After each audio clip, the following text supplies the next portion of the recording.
खरं तर पाऊस असेल किंवा बाकी सगळ्या गोष्टी असतात, त्यांना त्या सगळ्या गोष्टींच्या संकटाशी सामना करत शूट करणं हा मोठा टास्क असतोच. पण त्याच्याही पलीकडे जाऊन तुला जी सवय आहे की जेव्हा मंचावरती आपण जातो, तो पहिल्या मिनिटाला, पहिल्या सेकंदाला आपण जो टेम्पो पकडतो, जी लय पकडतो, ती मेंटेन करता येते. त्यानुसार आपल्याला जाता येतं. पण इथे जेव्हा आपण शूट करत असतो, तेव्हा तू एक छान अशी मूडमध्ये आलेली असतेस आणि कट होतो. तर त्याचा त्रास होतो का रे यार, हे काय चाललंय? मी स्टेजवर पाऊस पडला ना, तर मी असं हे बंद नाही करायचं आपण हा.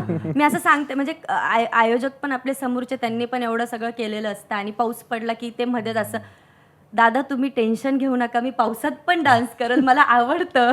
मी पावसातही डान्स केलाय, मला पावसात डान्स करायला खूप आवडतो किंवा भिजायला खूप आवडतं. आणि त्यावेळेस पाऊस पडला आणि जर मी भिजले तर मला पहिलं डायरेक्टरनी मारलं असतं. ॲक्च्युली कंटिन्युटीची वाट लावली.